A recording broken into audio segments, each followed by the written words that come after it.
निरंजन देवनी जय। श्री गजानन गणपति महाराज जय। वक्रतुंडम महाकाय सूर्यकोटि समप्रभ निर्विघ्नं कुरु मे देव सर्वकार्येषु सर्वदा।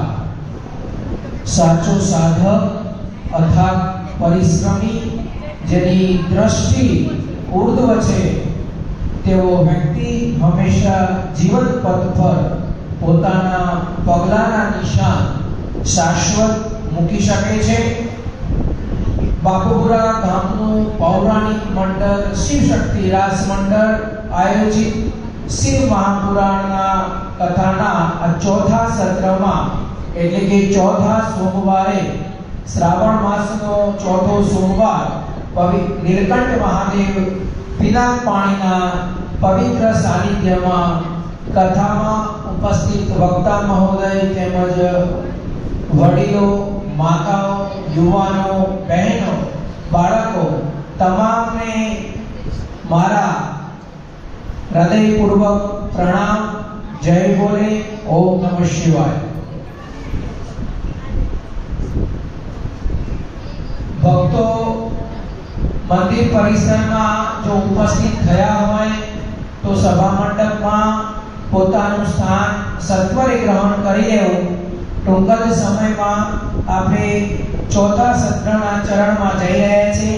શિવ મહાપુરાણ કથાનું રસપાન કરવાનું છે તો તમામ હરિભક્તોને નમ્ર વિનંતી કે મંદિરમાં સભા મંડપમાં પોતાનું સ્થાન ગ્રહણ કરી લે। સરસ મજાનો કૃષ્ણ જન્મોત્સવ એ ઉજવાયો। નારાયણ અને શિવનું એકાત્મપણું એનું ખૂબ જ ઉત્તમ ઉદાહરણ। પિનાક પાણી કહેતા મહાદેવના સાનિધ્યમાં મહાદેવના મંદિરમાં કૃષ્ણ જન્મોત્સવ થાય એ જ મોટું ઉત્તમ ઉદાહરણ છે શિવ અને નારાયણના એકાત્મપણાનું। ખાસ તો યશસ્વી યજમાનશ્રીઓ ને આપણે અહીંથી એમના માટે થોડું કહેવું છે કે અમેરિકા ઓસ્ટ્રેલિયા કેનેડા સ્પેનમાં રહેતા આપણા સર્વ યુવાન મિત્રો દીકરીઓ પરિવાર સહિત રહે છે તમામને નીલકંઠ મહાદેવ સદાય એમનું સ્વાસ્થ્ય નિરોગી રાખે અને ખાસ એ પણ કે પોતાનું સ્વાસ્થ્ય જાળવે એવા પ્રયત્ન કરે। મહાદેવ સદાય આપની ઉપર કૃપા બનાવી રાખશે। પરંતુ ડોલરનો મહિમા સમજતા સમજતા પોતાના સ્વાસ્થ્યનું પણ ધ્યાન રાખવું એ ખૂબ જ ઉત્તમ અગત્યની વાત છે। હવે શિવ અને નારાયણનું આપણે એકાત્મપણ વિશે ગયા સત્રમાં શ્રવણ કરેલું। અમૃત પીવે તેને દેવ કહેવાય પણ હરાહર વિષ પીવે તેને મહાદેવ કહેવાય દેવાદી દેવ કહેવાય। જ્યારે સમુદ્ર મંથન થયું મંદરાચલ પર્વત અને સમુદ્રની અંદર એને મૂકવામાં આવ્યો અને વાસુકી નાગનું ટેતુ બનાવવામાં આવ્યું ત્યારે એને સમુદ્ર ભરવામાં આવ્યો અને પહેલું જ જે રત્ન છે એ અમૃત તરીકે નીકળ્યું ત્યારે દેવો અને દાનવો એ ખૂબ મોટી દ્વિધામાં હતા કે આપણે હવે આ જે ઝેર છે એ નીકળ્યું તો ઝેરનું હવે શું કરવું કારણ કે સામાન્ય ઝેર નહોતું હળાહળ વિષ હતું। એટલે દેવો અને દાનવો આ બંને કૈલાસપતિ ભોળાનાથ પાસે જાય છે અને એમને આજીજી કરે છે। ભોળાનાથ તો સમાધિમાં હોય છે માતા પાર્વતીને વિનંતી કરે છે ભોળાનાથ સમાધિમાંથી જાગે છે અને દેવો અને દાનવો બંનેને જોઈને ખૂબ જ આનંદિત થાય છે કે અહો આજે દેવો અને દાનવો એક સાથે કારણ કે દેવાધિદેવ મહાદેવ એ દેવો અને દાનવ આ બંનેના આરાધ્ય ઈષ્ટદેવ છે। પછી દાનવો અને દેવોએ વાત કરી કે અમે નક્કી કર્યું હતું કે સમુદ્ર મંથનમાં જે પહેલું નીકળશે એ અમે તમને અર્પણ કરીશું। અને જ્યારે આ ઝેર હળાહળ ઝેર એ શિવજીએ પોતે પીધું પણ એને કંઠ સુધી રાખ્યું એની પર એક નાની રોચક કથા છે। પાર્વતી માતાએ શિવજીને કહ્યું કે પ્રભુ આ સામાન્ય ઝેર નથી, આ તો હળાહળ વિષ છે। એટલું કહ્યું પછી શિવજીએ ઝેર અંદર ઉતારી શક્યા નથી, ત્યાંના ત્યાં કંઠમાં રાખ્યું છે। કેમ? કારણ કે આ જગત કહેતા આ પૃથ્વી લોકમાં એ ઝેર એ પડે તો વિનાશ નોતરે એવું હતું, છતાં પણ એમાંથી 2 ટીપા ઝેર આ પૃથ્વી ઉપર પડ્યું અને એ પૃથ્વીમાં આ પૃથ્વીમાં વનસ્પતિ, નાના જીવજંતુઓ જે પણ કંઈ આપણે અત્યારે અનુભવીએ છીએ, જોઈએ છીએ, એ ઝેરી જે જીવ સૃષ્ટિ ઉત્પન્ન થઈ એ 2 ટીપામાં ઉત્પન્ન થઈ।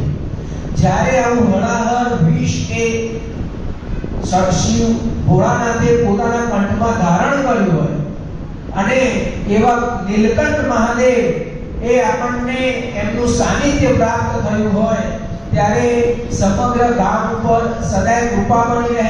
ખાસ કરીને યશસ્વી યજમાનશ્રીઓ વિદેશ છે એવા તમામ આપણા યજમાનશ્રીઓ, એમના કુટુંબ પરિવાર, એ ભોળાનાથ હંમેશા આપણે એમને પ્રાર્થના કરીએ કે એમનું સ્વાસ્થ્ય હંમેશા નિરોગી રહે। હવે અત્રેથી આપણે આપણા યજમાનશ્રીઓના નામ એ અહીંયાથી જાહેર કરવા છે। તો સૌપ્રથમ 15,000 રૂપિયા ચૌધરી સુરેખાબેન દશરથભાઈ ગાંડાભાઈ પોથીયાત્રાના યજમાનશ્રી છે। 11,000 રૂપિયા અક્ષર નિવાસી કપૂરબેન જોઈતાભાઈ હાકીભાઈ હસ્તે સુરેશભાઈ રાજુભાઈ। 11,000 રૂપિયા અક્ષર નિવાસી ચૌધરી લવજીભાઈ હાથીભાઈ હસ્તે અશ્વિનભાઈ નીતિશભાઈ ધોની ઈશ્વરભાઈ। 11,000 રૂપિયા અક્ષર નિવાસી હિજુબેન અમૃતભાઈ શકલભાઈ ચૌધરી હસ્તે આશીષભાઈ યુએસએ। 11,000 રૂપિયા અક્ષર નિવાસી બબાભાઈ ચેલાભાઈ ચૌધરી હસ્તે નીતિનભાઈ યુએસએ। 11,000 રૂપિયા અક્ષર નિવાસી ડાયાભાઈ રેવાભાઈ ચૌધરી હસ્તે એડી ચૌધરી આકાશભાઈ યુએસએ। 11,000 રૂપિયા ચૌધરી અમૃતભાઈ વેલાભાઈ હસ્તે યશ ચૌધરી યુએસએ। 11,000 રૂપિયા અક્ષર નિવાસી ગોવિંદભાઈ રામાભાઈ ચૌધરી હસ્તે કુલદીપ ચૌધરી। 11,000 રૂપિયા અટકુદા ગ્રુપ બાપુપુરા હસ્તે રાકેશભાઈ સોમાભાઈ ગોવાભાઈ ચૌધરી અને એમનું ગ્રુપ। 11,000 રૂપિયા શ્રી સ્વામિનારાયણ મહિલા મંડળ। 11,000 રૂપિયા શ્રી નરનારાયણ દેવ યુવક મંડળ। 11,000 રૂપિયા શ્રી શિવશક્તિ રાસ મંડળ બાપુપુરા। 11,000 રૂપિયા ચૌધરી રાહુલભાઈ રમેશભાઈ ચેલાભાઈ યુએસએ હસ્તે અનિલભાઈ પોલીસ। 11,000 રૂપિયા ચૌધરી જ્યોત્સનાબેન સોમાભાઈ અભાભાઈ હસ્તે આશીષભાઈ યુએસએ। 11,000 રૂપિયા ચૌધરી સૌરવ જસુભાઈ લાલાભાઈ યુએસએ। 5,000 રૂપિયા અક્ષર નિવાસી શંભુભાઈ કાળાભાઈ ભગાભાઈ ચૌધરી। 5,000 રૂપિયા અક્ષર નિવાસી ફતાભાઈ પ્રભુદાસ ચૌધરી હસ્તે પ્રવીણભાઈ। શ્રી રામ પરિવાર ચિત્ર પ્રતિમાના યજમાન શ્રી 11,000 રૂપિયા અક્ષર નિવાસી ગોવિંદભાઈ રામાભાઈ ચૌધરી હસ્તે કુલદીપ ચૌધરી। 5,000 રૂપિયા બળદેવભાઈ ગાંડાભાઈ ચૌધરી હસ્તે કેતુલબેન અને રીકુબેન। કઠેરાના દાતા 31,000 રૂપિયા ચૌધરી કાંજીભાઈ કુબેરભાઈ હસ્તે ચૌધરી આશાબેન દિનેશભાઈ યુએસએ। એલઈડી લાઇટના દાતા શ્રી 15,000 રૂપિયા અક્ષર નિવાસી અનિતાબેન બાબુભાઈ માનાભાઈ હસ્તે પ્રકાશભાઈ ઓસ્ટ્રેલિયા। 5,000 રૂપિયા ચૌધરી કાંતિભાઈ વેલાભાઈ હેમરભાઈ બીએસએનએલ। 5,000 રૂપિયા અક્ષર નિવાસી લક્ષ્મણભાઈ હેમરભાઈ ચૌધરી હસ્તે પ્રવીણભાઈ અશોકભાઈ। 2,000 રૂપિયા ચૌધરી રમેશભાઈ ગાંડાભાઈ।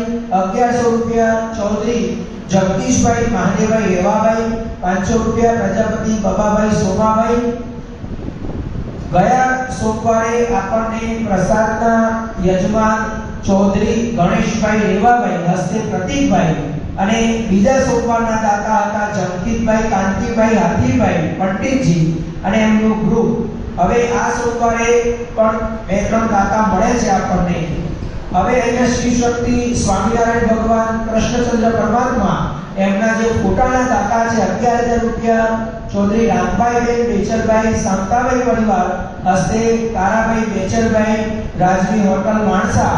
પછી સ્ટેનલેસ સ્ટીલ બેસણાનું જે સ્ટેન્ડ છે એના પણ 10,000 ના એ જ દાતા છે ચૌધરી રામભાઈ બેચરભાઈ શાંતાભાઈ પરિવાર હસ્તે કાળાભાઈ બેચરભાઈ ચૌધરી। સ્વામિનારાયણ મંદિરમાં આપણને પલકની ભેટ મળેલ છે દિનેશભાઈ કાંતિભાઈ જુએ છે। વ્હીલચેર પણ યશવંતભાઈ ડોક્ટર તરફથી મળી છે। હવે બે ત્રણ દાતા એ છે 500 રૂપિયા ચૌધરી શોભાભાઈ ગોવાભાઈ, 2100 રૂપિયા ચૌધરી રમેશભાઈ રામુભાઈ માધુભાઈ, 2100 રૂપિયા ચૌધરી સુરેશભાઈ બેચરભાઈ ચેલાભાઈ એ આપણને શ્રી મહાપુરાણમાં કથામાં દાન ભેટ મળે છે। હવે સમય તો 9:15 જેવો થવા આવ્યો છે, પરંતુ આપણે સત્વરે હવે કથાનું રસપાન કરવા જઈ રહ્યા છીએ। ખાસ કરીને ગયા સત્રમાં આપણને સાહેબે વાત કરી હતી કે આપણે અમુક ઉંમર પછી નિવૃત્ત થવું જરૂરી છે। અમુક ઉંમર પછી એટલે 50 વર્ષ પછી વાનપ્રસ્થાશ્રમ આપણો શરૂ થાય છે। એટલે કે આપણે વનમાં જવાનું નથી, પણ આપણા ઘર સંસારનો આપણું વાણી વ્યવહાર એવો હોવો જોઈએ કે આપણે નિવૃત્ત થયા છે, ઘરમાં પણ આપણે કોઈને નડતરરૂપ ન બનીએ અને પ્રભુ ભક્તિમય આપણું જીવન બનાવવાનો પ્રયત્ન કરીએ છીએ। સંન્યાસી જેવું જીવન તો આપણે સંસારમાં રહીને પણ જીવી શકીએ છીએ, કારણ કે 50 વર્ષ પછી આપણે સમગ્ર ઘરની જવાબદારીઓ એ આપણા પુત્રને આપણે સોંપીએ તો આપણે પ્રભુ ભક્તિમાં આપણું મન પરવી શકીએ છીએ। દશરથ મહારાજ એટલે કે દશરથ રાજા રામચંદ્ર પરમાત્માના પિતાશ્રી એ અરીસામાં ખાલી કાન ઉપર એક વાર પોતાનું સફેદ જુએ છે અને એમને પ્રતીતિ થાય છે કે હવે મારે આ રાજ્ય એ રામચંદ્રને સોંપવું જોઈએ। 14 દિવસ સુધી વિલંબ કર્યો, કેટલો 14 દિવસ સુધી આ વિલંબ એમણે 14 દિવસ સુધી કર્યો। 14 વર્ષ સુધી રામ રાજ્યની રાહ જોવી પડી। એટલે જ્યારે પણ કઈ આવો આપણને વિચાર આવે છે એનું આપણે આવું પરિણામ ન ભોગવવું પડે એવી આપણને સરસ મજાની કથા ગયા સત્રમાં જયેશભાઈ ડોક્ટર સાહેબે સંભળાવી હતી। આપણો સંગ એવો હોવો જોઈએ કે આપણું જીવન છે કોઈકનો સંગ કરવાથી માણસ કૃષ્ણ પણ બની શકે છે અને ખરાબનો સંગ કરવાથી માણસ કંસ પણ બની શકે છે। આપણે નક્કી કરવાનું છે કે આપણે કોનો સંગ કરવો જોઈએ। તો આવો આપણે ચોથા સત્રમાં ચોથા સોમવારે પવિત્ર શ્રાવણ માસમાં શિવ ચરિત્રથી ભરપૂર શિવ મહાપુરાણની કથાનું આપણે હવે ટૂંક જ સમયમાં શ્રવણ કરીશું। ડોક્ટર જયેશભાઈને આહુત કરીશ, આપણને કથાનું રસપાન કરાવશે। ઓમ નમઃ શિવાય, જય ભોલે।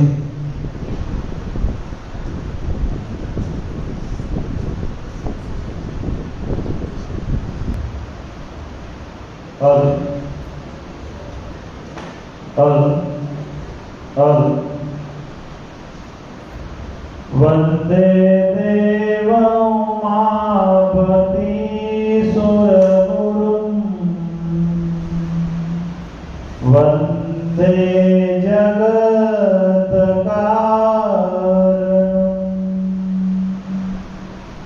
वंदे पन्नगभूषणं मृगधरं वंदे पशुनाथपतिं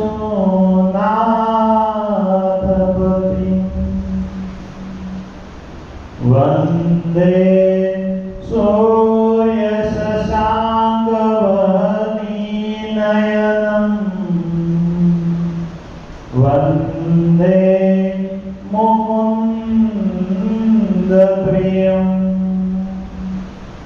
वंदे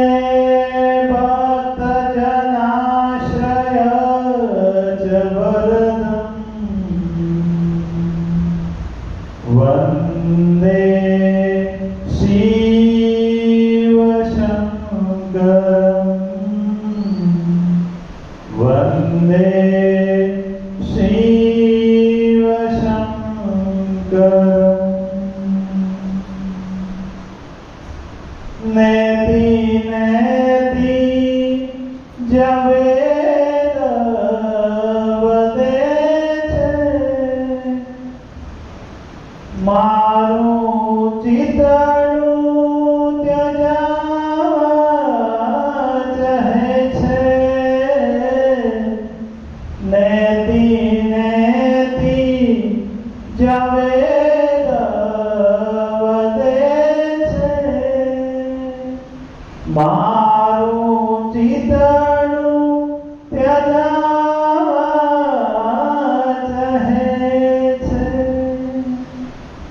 સારા જગમાં છે તું વસુ તારામાં હું શક્તિ આપો દયા કરી દર્શન શિવ આપો શંભુ શરણે પડી માગું ગરી રે ગરી દુઃખ કાપો દયા કરી દર્શન શિવ આપો દયા કરી દર્શન શિવ આપો બોલો શ્રી નીલકંઠ મહારાજ શ્રી કૃષ્ણ ભંજન શ્રી રામચંદ્ર ભગવાન શ્રી કૃષ્ણ કનૈયા શ્રી સ્વામિનારાયણ ભગવાન શ્રી અર્બુદા માત કી જય શ્રી રામાપીરની જય નમઃ પાર્વતી પતે હર હર મહાદેવ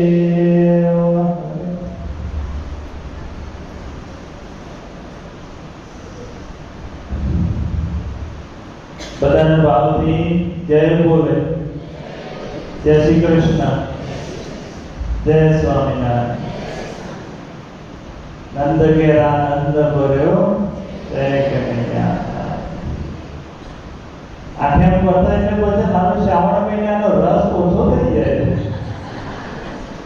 હે બહેનોમાં નહીં થતો ભાઈઓમાં તો થઈ જાય કે આઠમ પરથી એટલે આવું થોડું ગયા સત્રની અંદર ગયા સોમવાર પવિત્ર શ્રાવણ માસની અંદર બાબુપુરા ગામના ગામ થાંભલીના દેવ શ્રી નીલકંઠ મહાદેવના નેજામાં શ્રી શ્રી શક્તિ રાસ મંડળ આયોજિત આ દિવ્ય શિવ પુરાણની ગાથાની અંદર માં પાર્વતીનો ભગવાન શિવ પ્રત્યેનો જે પ્રેમ છે જે ભાવ છે એનો મહિમા આપણે સમજ્યા યાદ તો છે બધા પછી આપણે ભક્તિ કરવાની થોડી વાત કરી હતી કે ભક્તિ કઈ રીતના થાય વાત કરી હતી બધાની યાદ થોડી હશે અને એનાથી આગળ આપણા સભા સંચાલકે કીધું કે નિવૃત્તિનો એક સમય હોય છે એના વિશે વાત કરી હવે ત્યાંથી આપણે થોડું આગળ ચાલવું છે આમ તો આજે છેલ્લો સોમવાર છે શ્રાવણ મહિનાનો બરોબર પણ આપણે શ્રાવણ વદ અમાસ એટલે આ શનિવારે પણ એક સભા લેવાના છીએ આ રીતના એટલે આ તમને બધાને જાણ કરી દીધી છેલ્લો શ્રાવણ મહિનાનો છેલ્લો દિવસ એટલે શ્રાવણ વદ અમાસ એ દિવસે પણ શિવજીના ચરિત્રોનું પાન કરવાના છે હવે માં પાર્વતી છે એ શિવજીની સેવામાં આવ્યા છે હિમાલય મહાદેવ વિનંતી કરી કે પ્રભુ અમારી દીકરીને તમારી સેવામાં રાખો ખાસી રજૂઆત થઈ છે માં પાર્વતી અને શિવનો ખૂબ મોટો સંવાદ થયો છે તત્વજ્ઞાનની અંદર અને પછી માં પાર્વતીને સેવા કરવા માટે ભગવાન શંકરે અનુમતિ આપી છે પાર્વતી નિત્ય ક્રમે ગંગોત્રી સ્થાનકને વિશે મહાદેવજી તપ કરતા હોય છે અને ત્યાં પાર્વતી એમની સેવામાં એમની સખીઓ સાથે રહે છે પાર્વતીનું શિવજીની સેવામાં આવવું એ એવો ઘટનાક્રમ છે કે એ વખતે તારકાસુર કરીને એક રાક્ષસ હતો. એને બ્રહ્માજીનું તપ કર્યું અને બ્રહ્માજી જ્યારે પ્રસન્ન થયા ત્યારે આને એક વરદાન માંગ્યું. કેટલો હોશિયાર હતો તમે જોજો હો તારકાસુર. રાક્ષસો બધા હોશિયાર હતા પણ એમની મતિ હતી ને એ ફરેલી હતી, નહીં તો દેવોને પોકવા દે એવા નતા. અત્યારે એવા રાક્ષસો હોય છે કે દેવોને પોકવા નથી દેતા. આ જગતનો ક્રમ ત્યાંથી તે અત્યાર સુધી ચાલતો જ આવે છે. પણ છેવટે વિજય તો દેવનો જ થાય છે. એટલે તારકાસુર છે એને બ્રહ્માજીનું દીર્ઘકાળ સુધી તપ કર્યું ને બ્રહ્માજી પસંદ થયા એટલે વરદાન માંગવાનું કીધું. એટલે તારકાસુરે બ્રહ્માજી જોડે વરદાન માંગ્યું કે મને એવું વરદાન આપો કે મારું મૃત્યુ શિવના દીકરાના વડે થાય. કોના? ભગવાન શંકરના થકી જે દીકરો થયો હોય એ મારું વધ કરી શકે, બાકી એના સિવાય કોઈ મને મારી શકે નહીં. આવું વરદાન માંગ. હવે આ તારકાસુર જાણતો કે ભગવાન શિવના જે પ્રથમ પત્ની સતી હતા, દક્ષ પ્રજાપતિના દીકરી, હવે એ યોગાગ્નિ દ્વારા યજ્ઞની અંદર સ્વયં મૃત્યુને સ્વીકાર કર્યો. અને શિવનું નક્કી હતું કે શિવ હતા એ એક જ સ્ત્રીને પરણવાના હતા. એટલે હવે શિવ ફરીથી લગ્ન કરવાના નતા. આ તારકાસુર જાણતો. એટલે એને વરદાન માંગી લીધું કે શિવનો દીકરો મારો વધ કરે, એના સિવાય કોઈ નહીં. બ્રહ્માજીએ તથાસ્તુ કીધું. પણ આ બાજુ એનો એટલો કાળો કેર વર્ત્યો તો કેમ કરીને આ શિવ અને પાર્વતીનું મિલન થાય અને એમના થકી કાર્તિકેયનો જન્મ થાય અને એ કાર્તિકે તારકાસુરનો વધ કરે, એના માટેનું પ્રયોજન રચવામાં આવ્યું. એટલે બધા દેવતાઓની મીટિંગ કરાવી છે સ્વર્ગની અંદર અને પછી એવો નિર્ણય લેવામાં આવે છે કે આપણે શિવ છે એ તો તપસ્યામાં સમાધિમાં લીન રહેવા વાળા છે, એમની અંદર સ્ત્રીનો પ્રવેશ, કામનો પ્રવેશ થવો શક્ય નથી. એટલે આ કામ કામદેવને સોંપવામાં આવ્યું. કામદેવને બોલાવવામાં આવ્યા કે કામદેવ, તમે શંકરના તપસ્યામાં વિઘ્ન પાડો. કેમ કરીને શંકરના અંતરમાં પાર્વતી પ્રત્યે પ્રેમ ભાવ જગાડો. કામદેવ છે એ વસંતને સાથે લઈ અને ગંગોત્રીમાં આવ્યા છે. ભગવાન શંકર પુરાના તપસ્યાની અંદર લીન છે અને ત્યાં આગળ કામદેવે પોતાની માયા ફેલાવી છે, વસંતની માહોલ ફેલાવી છે અને કેમ કરતા કરતા ભગવાન શંકરની જે તપસ્યા હતી એની અંદર થોડો ભંગ પડે છે. ભગવાનના અંતરની અંદર માં પાર્વતીના પ્રત્યે થોડો પ્રેમ ભાવ જાગે છે. શંકર મહાદેવ વિચારે છે કે મારી તપસ્યાની અંદર આ વિઘ્ન કેમ થયા? સતાય સ્વરૂપની અંદર લીન રહેવા વાળો શંકર એમ મનની અંદર વિચારે છે કે તપસ્યાની અંદર વિઘ્ન થવાનું કારણ શું છે? ત્યાં તો ભગવાન પુરાનાથ આંખ ખોલે છે તો આજુબાજુની જે સૃષ્ટિ હતી એ એકદમ મોહક માદક બની ગયેલી છે. કામદેવનો પ્રભાવ ત્યાં થઈ ગયો છે. વસંત ઋતુ ખીલી છે અને આ બાજુ કામદેવ અમોઘ બાણ ચડાવી અને શિવના ઉપર ચડાવવાની તૈયારી કરી રહ્યો છે. ભગવાન શંકરની દ્રષ્ટિ કામદેવ ઉપર પડે છે અને અમોઘ બાણ જ્યારે કામદેવે છોડ્યું અને એ શંકર ઉપર આવ્યું, પણ આ તો કોણ? જગતનો બાપ ભોળાનાથ. એ અમોઘ બાણની કોઈ અસર ભોળાનાથ ઉપર થતી નથી. પણ એને આ ચેષ્ટા કરી કામદેવે કે ભોળાનાથ ઉપર બાણ ચડાવ્યું એટલે ભોળાનાથની ત્રીજી આંખ જ્ઞાન અગ્નિ, એ ત્રીજી આંખમાંથી જ્ઞાન અગ્નિ નીકળી અને સીધી કામદેવના ઉપર જઈને કામદેવનું ભસ્મ કર્યું. આપણે આ પહેલા દિવસની કથામાં આ વાત લીધી કે ભગવાન ભોળાનાથે કામદેવને બાળ્યો નથી, પણ ભગવાનનું તેજ ઐશ્વર્ય એવું હતું કે ભગવાન જાણે આંખ ખોલીને એમની જ્ઞાન અગ્નિ એમના તેજને સહન કરવા માટે કામદેવ સમસ્ત એમાંથી સામર્થ્ય. પછી આ જ્ઞાન અગ્નિ છે એને સમાવવી બહુ અઘરી હતી, એટલે ભગવાન વિષ્ણુએ આ જ્ઞાન અગ્નિ રૂપી જે તેજ હતું એ લઈ અને સમુદ્રમાં ગયા છે અને સમુદ્રની અંદર આ જ્ઞાન અગ્નિને સમાવી છે. બહુ અઘરું હતું એ કામ. એનો આખો બહુ ઊંડો પ્રસંગ છે, પણ અહીંયા તાત્પર્ય મારે કંઈક બીજું લઈ લેવું છે. હવે ભગવાન ભોળાનાથની તપશ્ચર્યામાં આવું વિઘ્ન પડ્યું એટલે ભગવાને ત્યાં તપ કરવાનું છોડી દીધું અને પોતાના ધામ કૈલાસમાં જતા રહ્યા છે. હવે આ બાજુ પાર્વતીને જે રોજે રોજ સેવા કરવાનો અવસર મળતો હતો એ અવસર હવે તૂટી ગયો છે. પાર્વતી વિયોગમાં છે કે મારે જેમની સેવા કરીને જેમને પ્રાપ્ત કરવાના હતા એ મને હવે પ્રાપ્ત નહીં. એટલે માં પાર્વતી દુખી છે, કરુણામય છે, વ્યંગ પામે છે. ભોળાનાથ કૈલાસની અંદર છે ત્યાં નારદજીની એન્ટ્રી થાય છે અને નારદજી માં પાર્વતીને કહે છે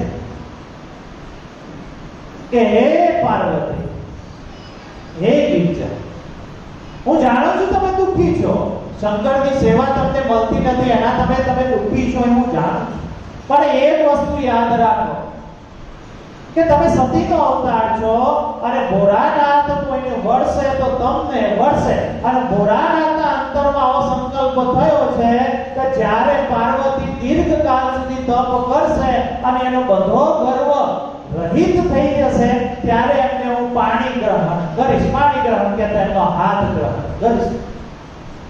એટલે તમે દીર્ઘકાળ સુધી તપ કરો અને એના થકી તમને શંકરની પ્રાપ્તિ થશે.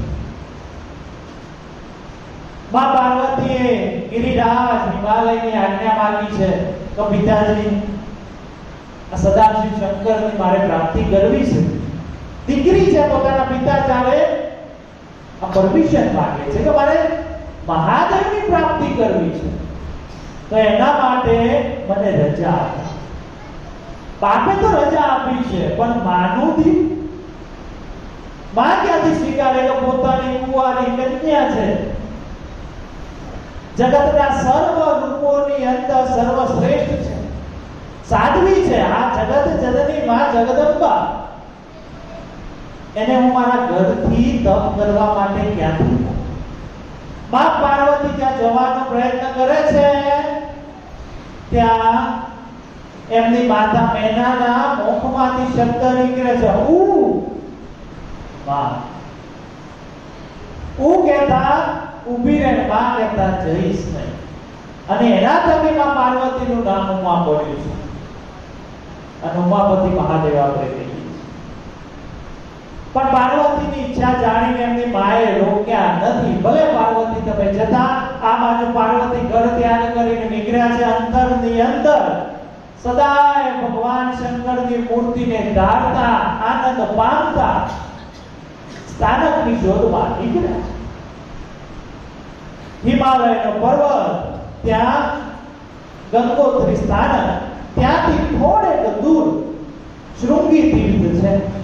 આ શૃંગી તીર્થ ઉપર માં પાર્વતી તપશ્ચર્યા કરવાનું વિચારે છે. માં પાર્વતી એ રાજકુંવરી જેવા હતા, પોતાના સર્વ વસ્તુનો ત્યાગ કરે છે, પોતે વલ્કલ ધારણ કર્યા છે, માથે જટા ધારણ કરી છે, ગળાની અંદર જે સોનાના હાર હતા એ ઘરની અંદર આપી દીધા છે, ફૂલનો હાર ધારણ કર્યો છે, મૃગ ચર્મ પોતાની હાથમાં લઈ અને આ શૃંગી તીર્થ ઉપર માં પાર્વતી તપ કરવા માટે જાય છે. અહીંયા મર્મ શું સમજવાનો છે કે તમને મને આ સરળતાથી જે ભગવાન ભોળાનાથની પ્રાપ્તિ થઈ છે એ તો આપણા સદભાગ્ય છે. બાકી આટલી સરળતાથી આ સ્વરૂપને ઓળખવું એ શક્ય નથી. આપણા સદભાગ્ય છે કે આપણને આપણને પ્રાપ્ત થયા છે. આ પાર્વતીની તપશ્ચર્યા તમે જોજો, એના ઉપરથી અંદાજો મારજો કે આ શંકરને પ્રાપ્ત કરવા કેટલા અઘરા છે.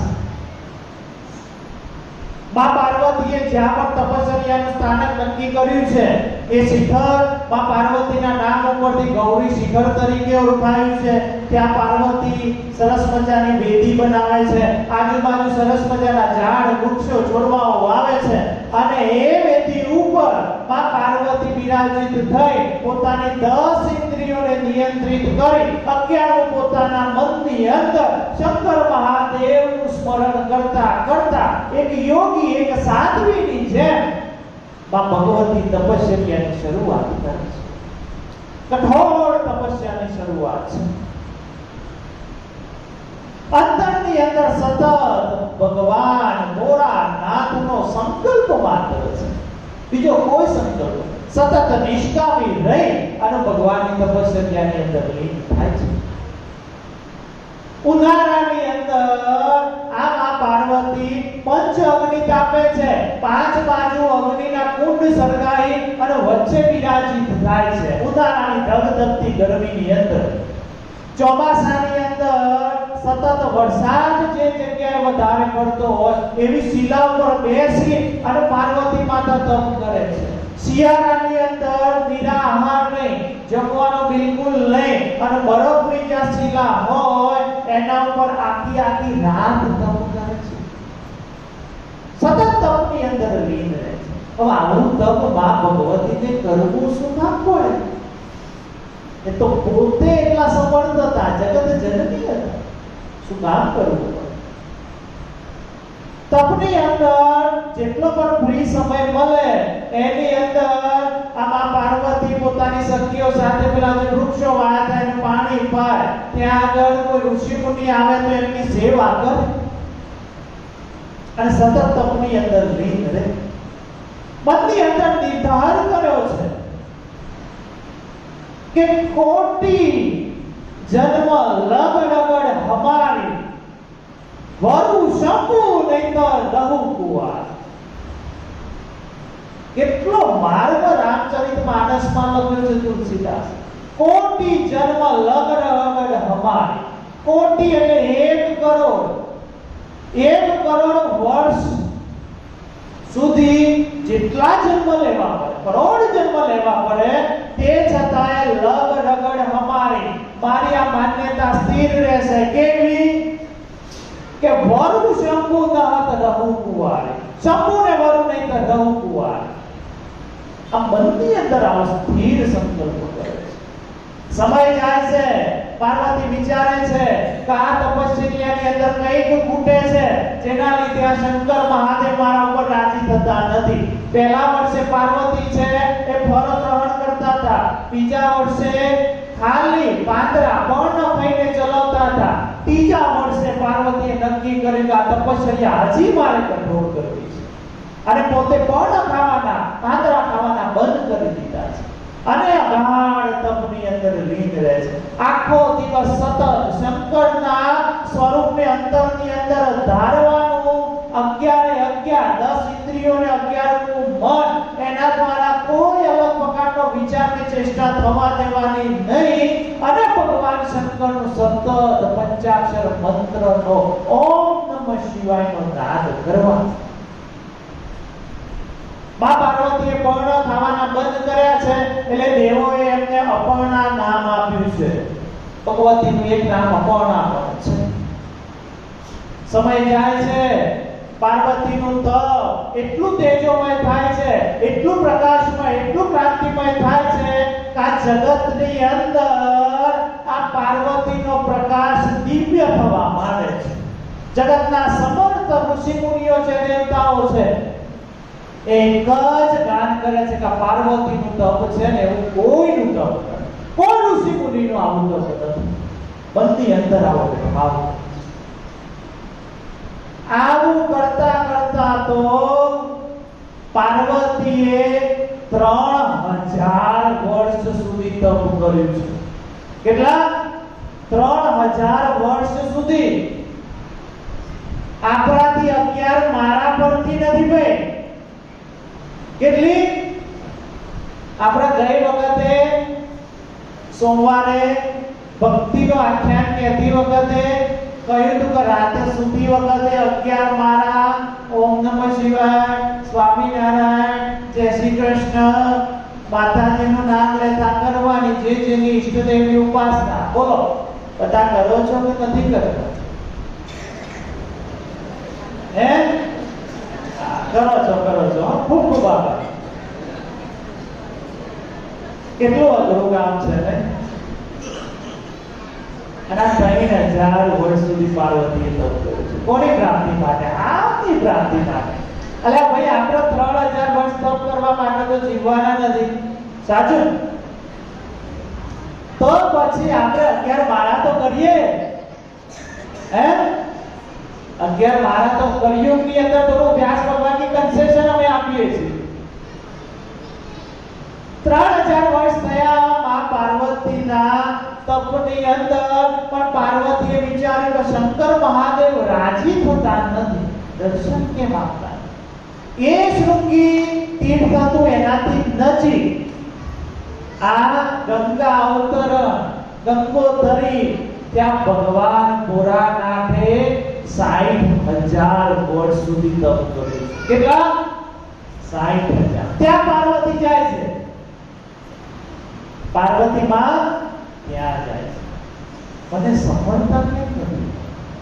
એ સ્થાને કે જ્યાં ભગવાન ભોળાનાથ બેટી બનાવીને 60,000 વર્ષ સુધી તપ કર્યું છે, મનની અંદર ભગવાન શંકરને પોતાના પતિ તરીકે સ્વીકારી લીધા છે. જ્યાં સ્થાનકના વિશે ભગવાન ભોળાનાથ તપ કરતા હતા, ત્યાં હાથ ફેરવતા ફેરવતા મા પાર્વતી પોતાના મનને પ્રશ્ન પૂછે કે મેં મારી 10 ઇન્દ્રિયો, 11મું મન, આ દેહને આધાર આપનારા ફળ ફૂલ, આ સર્વેનો ત્યાગ કરી એક પગે ઊભા રહી અને આ શંકરની મેં ઉપાસના, તપશ્ચર્યા, તપ કર્યું છે, તો ભગવાન કેમ પસંદ થતા? મને પ્રશ્ન પૂછે છે મા પાર્વતી. આ મારા ગુરુ નારદજીએ મને કહ્યું હતું કે પંચાક્ષર મંત્રનો આ રીતના જપ કરવાનો. આ હું જપ કરું છું તો પણ આ ભગવાન કેમ મારા ઉપર રાજી થતા? આ શાસ્ત્ર કહે છે કે જ્યાં જ્યાં કણ છે ત્યાં ત્યાં શિવ માત્ર છે, સર્વજ્ઞ છે, સર્વવ્યાપક છે, સર્વ પરમાત્મા સ્વરૂપે શિવ આપણી અંદર વિરાજિત છે. તો આ શંકર જોતો નહીં હોય કે એની પ્રાપ્તિ માટે હું આ તપશ્ચર્યા કરું છું, તો કેમ આ મહાદેવ રાજી થતો? અંતરની અંદર આ પાર્વતીના પ્રશ્નો છે કે કેમ રાજી થતા? જીવનનો મર્મ પાર્વતી અહીંયા મૂકે છે. વ્યાસ ભગવાને શ્રીમદ ભાગવત પુરાણની અંદર એક સરસ મજાનો તિખર મર્મ લખ્યો છે કે જ્યારે ભગવાન આપણા ઉપર રાજી થાય છે, આમ ભોળોનાથ જ્યારે આપણા ઉપર રાજી થાય છે, ત્યારે શું થાય છે? બંગલા ગાડી મળે છે, વ્યવહાર સારો ચાલે છે, નોકરી ધંધા સારા ચાલે છે, પરિવાર સારો ચાલે છે, અમેરિકા જવાય છે, વિઝા લાગી જાય છે. શું થાય છે? વ્યાસ ભગવાન કહે છે કે જ્યારે ભગવાન આપણા ઉપર રાજી થાય ત્યારે આપણા ઘરની અંદર સત્સંગ વધે અને ભક્તિમય વાતાવરણ થાય. આના સિવાય કઈ ના થાય. સત્સંગ વધે, ભક્તિમય વાતાવરણ વધે. આ બીજા ભગવાનની કૃપાથી થઈ ગયા. અરે મારા બાપે તો ભોળાનાથ એમ કહે છે, ભાઈ વ્યાસ ભગવાન શું કીધું કે આ તલાટીના કામ કરવા માટે રાષ્ટ્રપતિ ના આવે ભાઈ. સમજાય છે? તલાટી સિક્કો તો ભારત સરકારનો જ મારે છે અને રાષ્ટ્રપતિ ભારત સરકારનો મારે છે, પણ જ્યાં નીચે સહી થાય છે ને એમાં ભેદ હોય છે. તમે સંસારના સામાન્ય માહિત સુખો માટે ભગવાનને અરજી કરો છો, અલ્યા ભાઈ એનો મહિમા તો સમજો, આ તત્વ શું છે? આ વ્યાસ ભગવાન કહે છે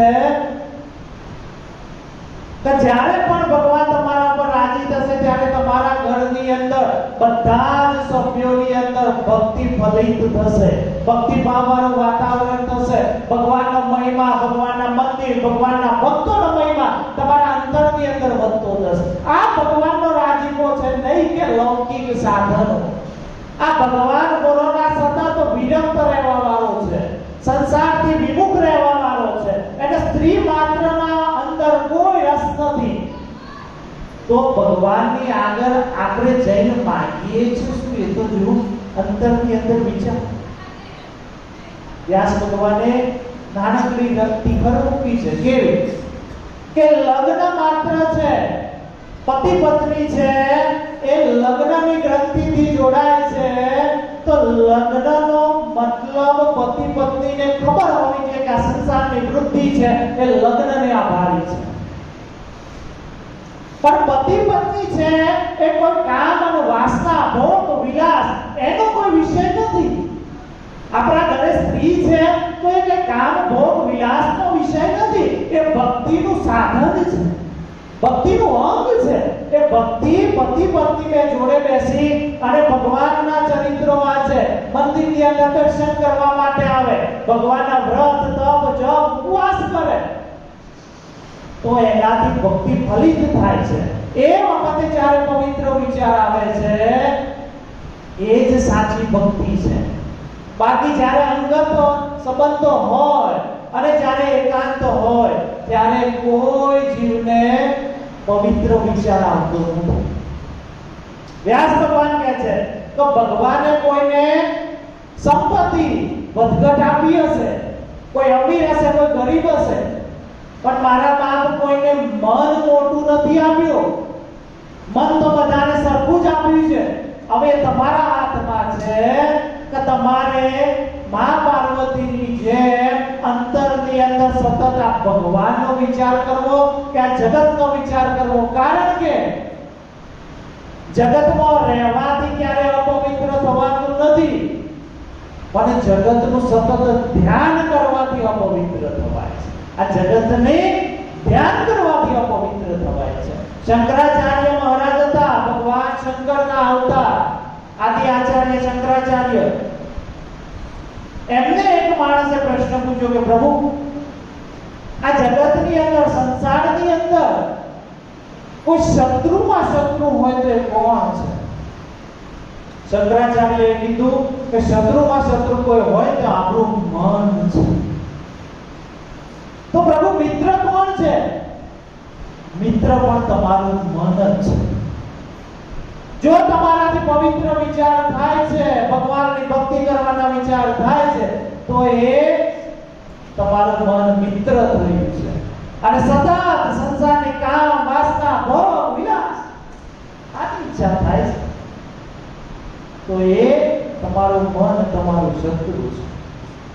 અહીંયા સતત એક શબ્દનો ઉપયોગ થાય છે, કામ.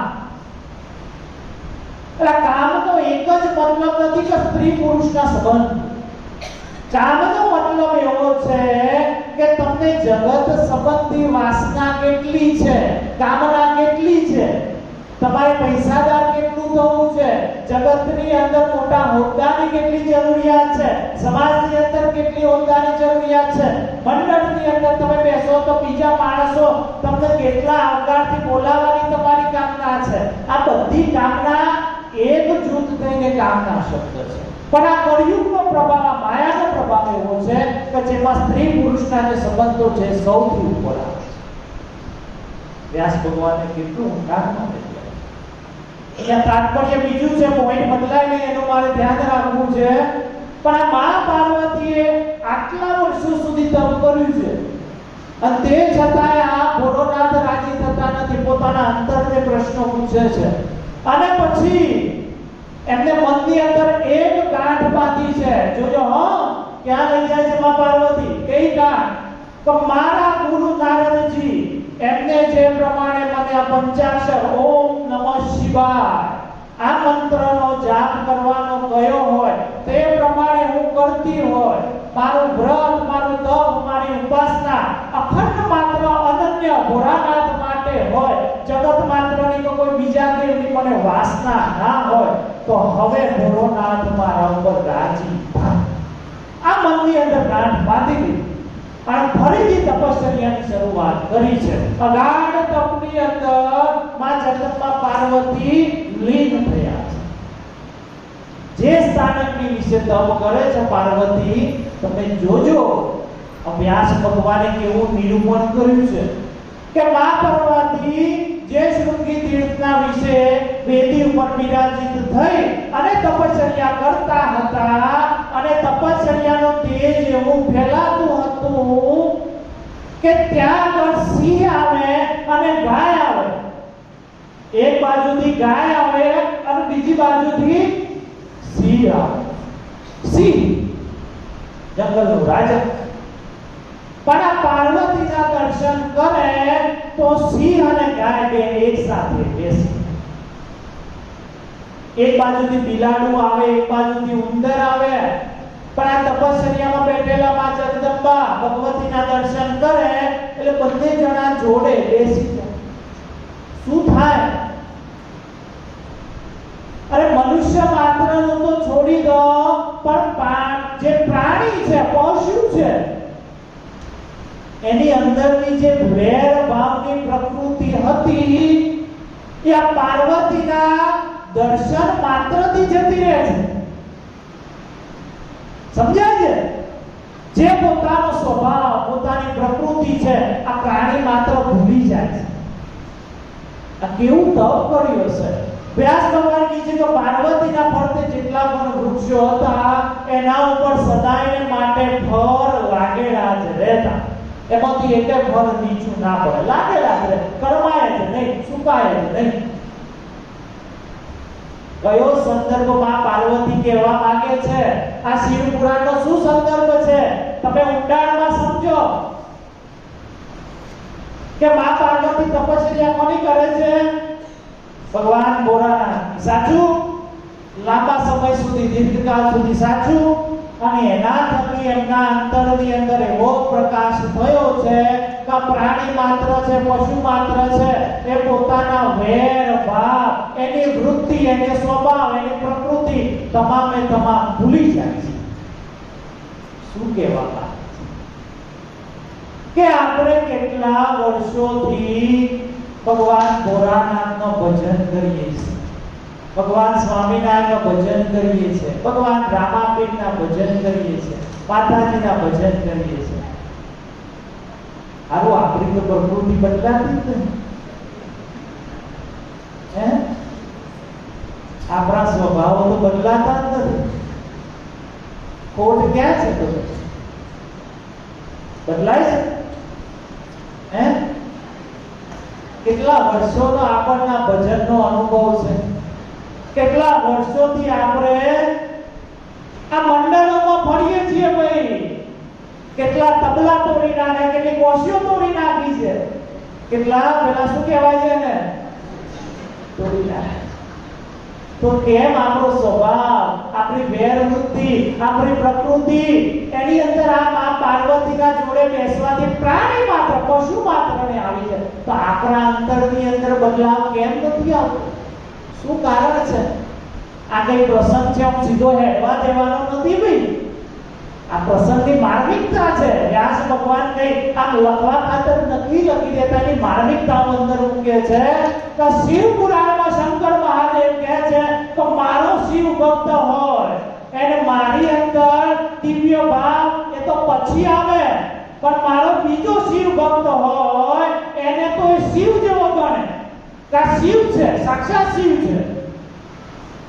આપો દ્રષ્ટિ માથે જ અનોખું, આખી સૃષ્ટિ શિવરૂપ દેખું, મારા દિલમાં વસો આવી હૈયે હસો, શાંતિ આપો દયા કરી દર્શન શિવાય. આપણને આપણા જોડે જે ભક્તિ કરતો હોય એના પ્રત્યે શિવ ભાવ આવે છે ભાઈ. આ વિચારવાની વસ્તુ છે.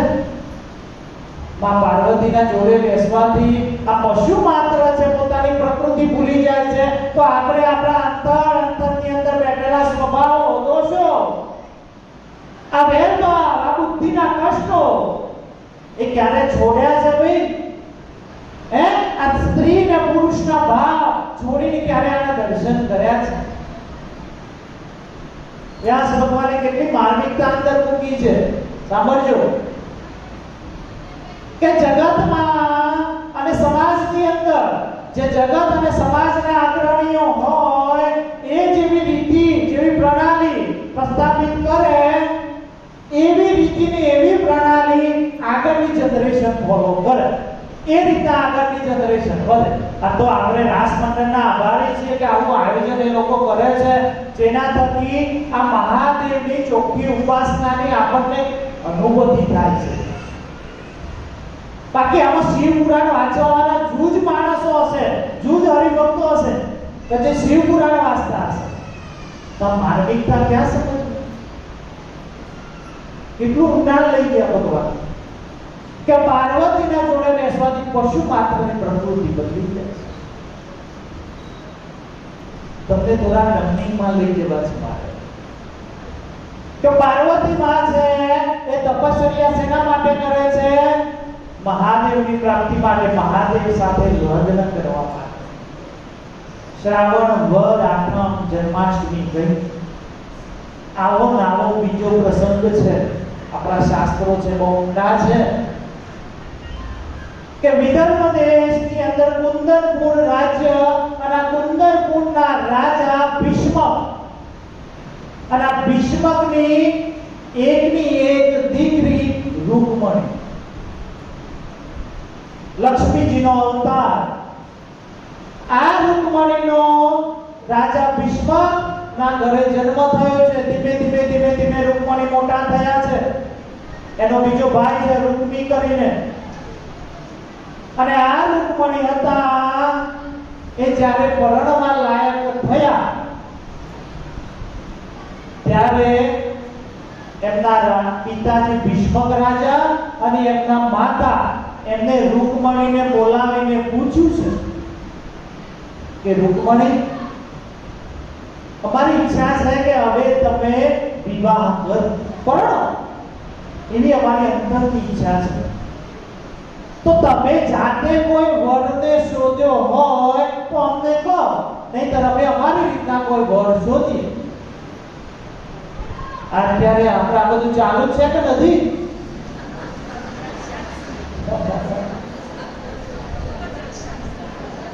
છે કે જાતે તો હોતી લીધું હોય તો કોણ, તો પછી અમે મહેનત કરીએ. અને અત્યારે ભક્તિ કોઈ જાતે નહીં હોતું, પણ વરરાજા તો હોતી જ લે છે.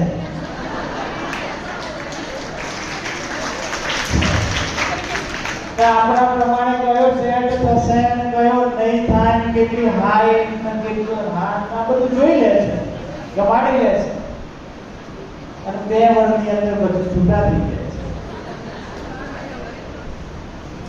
એટલે રૂકમણીને પૂછ્યું છે. આ રૂકમણીના પણ ગુરુ નારદજી હતા, જેમાં પાર્વતીના ગુરુ નારદજી છે.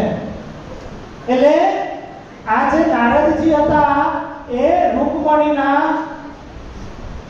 આ ભીષ્મક રાજાના મહેલની અંદર આવી અને રૂકમણીને સત્સંગ સંભળાવતા, અને સત્સંગ સંભળાવતા ભગવાનનું વર્ણન કરતા આ પાર્વતી, આ રૂકમણીનું જે મન છે એ ભગવાન પ્રત્યે મોહિત થઈ ગયું. વ્યાસ ભગવાન કી છે કે ભગવાનની કથા વાર્તા સાંભળવાથી ભગવાનના મૂર્તિની અંદર પ્રેમ થઈ જાય, એ કોઈને શીખવાડી હતા જગતની અંદર રૂકમણી છે. કથા વાર્તા વગર ક્યારે ભગવાનનો મહિમા ના સમજાય, ભગવાન પ્રત્યે હેત ના થાય, ક્યારે ના થાય. તમે ગમે એટલા ડૂબી જો ત્યારે ભગવાન કૃષ્ણ એકાદશ સ્કંદમાં કહે છે કે તપ, વ્રત, જપ, ઉપાસના, ઉપવાસ, આનાથી જેવો હું વશ નથી થતો એવો આ ભગવાનનો સત્સંગ, ભગવાનની કથા વાર્તા કરીને થાઉં છું. પણ કે આપણા ત્યાં ભગવાનની વાતો અને ભગવાનનો સત્સંગ કરવાનો જોર જ ઓછું છે. બધાને આપણે પિચકારીઓ બોલાવવાના હોય તો મજા આવે, અને કથામાં બેસવાનું હોય તો ખાલી જ જાય. પણ આપણા ગામમાં એવું નથી, બધા બહુ ભાવ પ્રેમથી બેઠા છે, દિલથી બેઠા. એટલે રૂકમણીને એમના પિતાજી ભીષ્મક રાજા એમને પૂછ્યું કે તમે કોઈ વર જોઈ રાખ્યો છે? એટલે રૂકમણીએ કીધું કે હા પિતાજી, મેં વર જોઈ રાખ્યો છે, અને હું વરીશ તો પેલા દ્વારકા નાથને વરીશ, બીજા કોઈને નહીં. આ બાજુ રૂકમણીનો ભાઈ રૂકમી એને બોલાવીને ભીષ્મક રાજાએ વાત કરી છે કે આપણી દીકરી તારી બેન એ પરણવા લાયક થઈ ગઈ છે, અને એમને અમે પૂછ્યું છે કે તારે કોઈ વર શોધી રાખ્યો છે?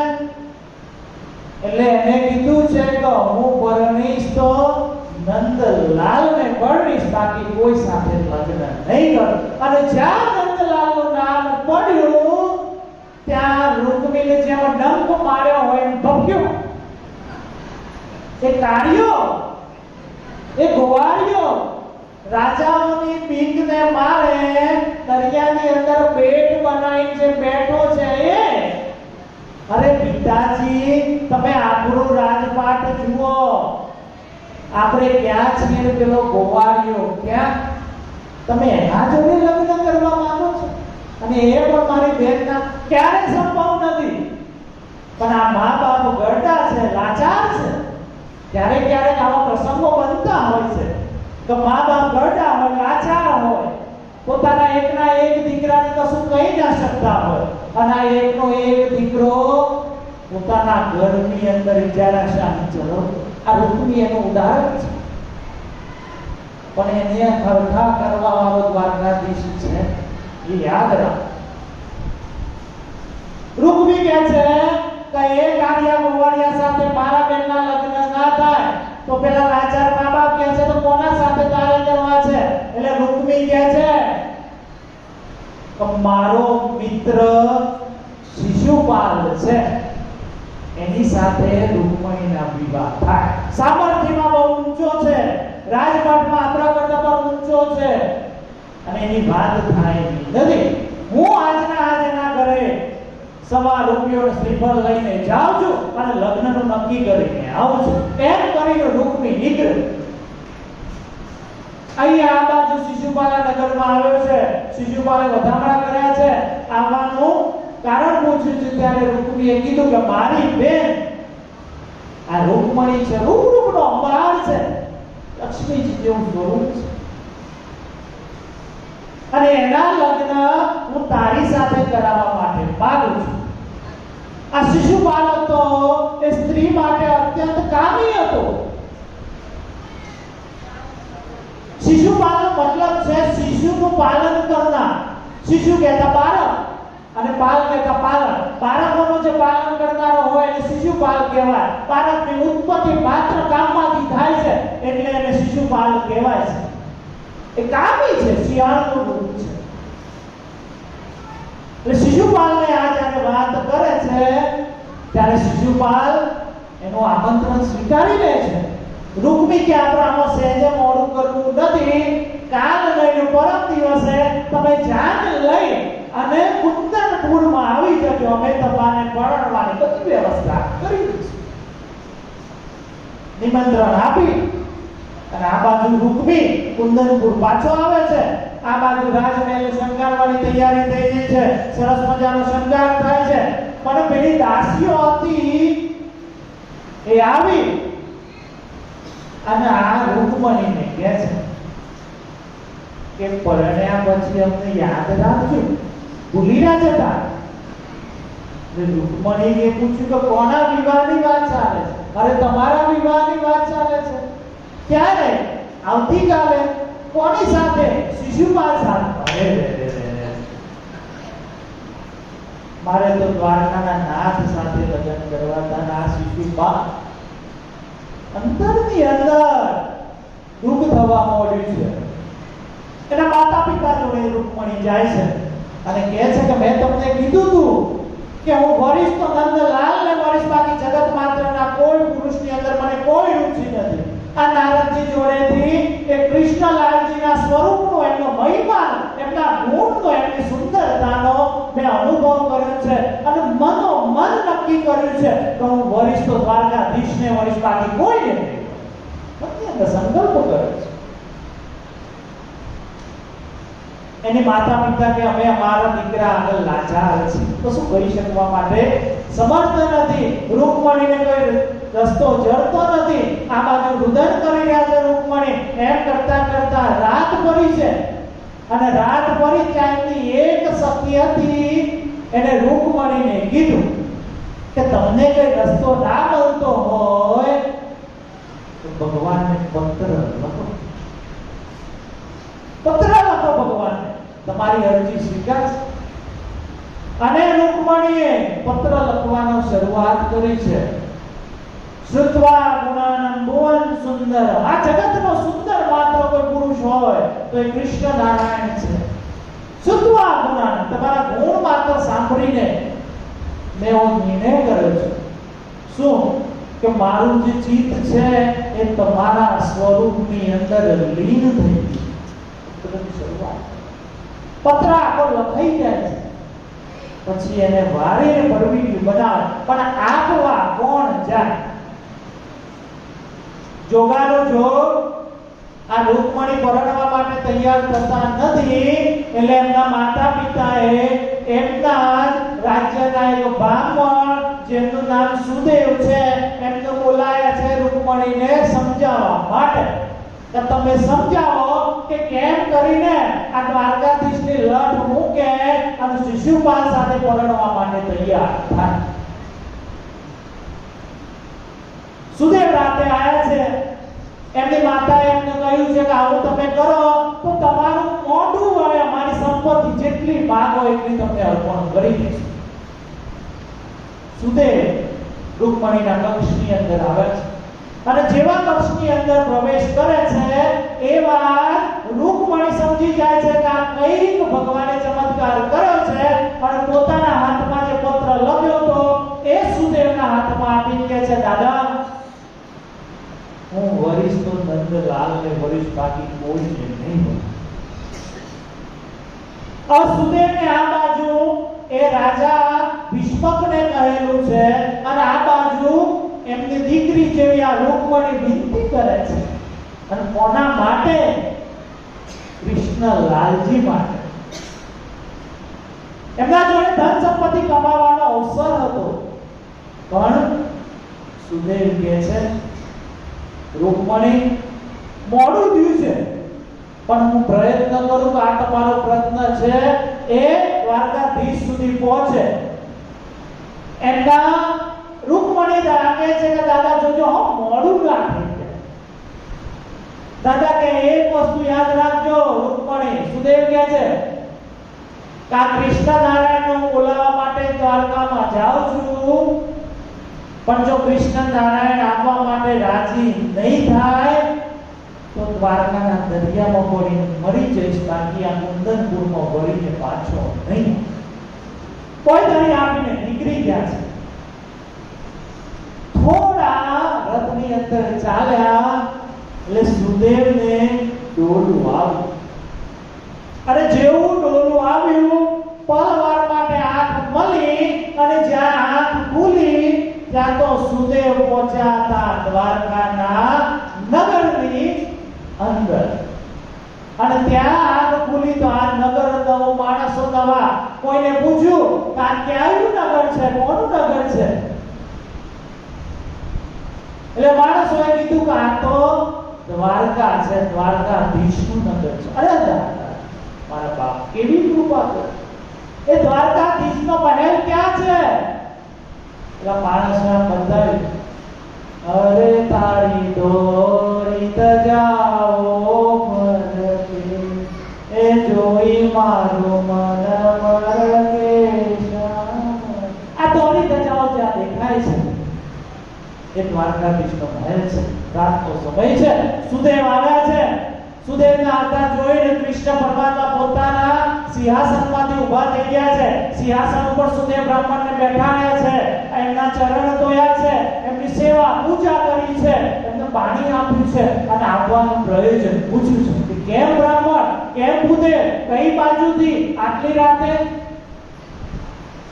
એટલે સુદેવે કીધું છે કે પ્રભુ, વિદર્ભ દેશના કુંદનપુરના રાજા ભીષ્મક રાજાની દીકરી રૂકમણીનો પત્ર લઈને આવે છે. ભગવાન તો અંતર્યામી છે, બધું જાણે છે, પણ આ લીલા કરે છે અને એ પત્ર તમને આપવાનું કીધું છે. એટલે કૃષ્ણ પરમાત્મા તો લીલાઓનો રાજા છે ને ભાઈ. કૃષ્ણ પરમાત્મા કે પત્ર લાયા છો, ભલે લાયા બોધે, તમે તમારા મુખે વાંચો, તમે તમારા મુખે વાંચો. રૂકમણીએ પોતાના પ્રેમની વાત કૃષ્ણ પરમાત્માને પહોંચાડવા માટે કરી છે, પણ આ બાજુ કૃષ્ણ નારાયણ શું કહે છે કે ભૂદેવ તમે તમારા મુખે વાંચો. આ જગતનો પહેલો પ્રેમ પત્ર કોઈને લખ્યો હોય તો તમારી મારી માં રૂકમણીએ લખ્યો તો કોના માટે? આપણા જગત ગુરુ કૃષ્ણ માટે. અને એ કૃષ્ણ પરમાત્મા કીધું કે સુદેવ તમે વાંચો. એ પ્રેમ વાતની દિવ્યતા ભવ્યતા કેટલી હશે, કેટલું ઊંડાણ ઉગ્યું હશે. અત્યારે તો આવા પત્રોમાં આવી વાતો હોય છે ભાઈ. ના તો પત્રો જ રહ્યા કેવું વાત કરે ડાયરેક્ટ WhatsApp ઉપર જય સ્વામિનારાયણ ચાલ ક્યાં વાત છે. સુદેવ બ્રાહ્મણે પત્ર ખોલ્યો છે. શ્રુત્વા ગુણાનામ ભુવન સુંદરમ.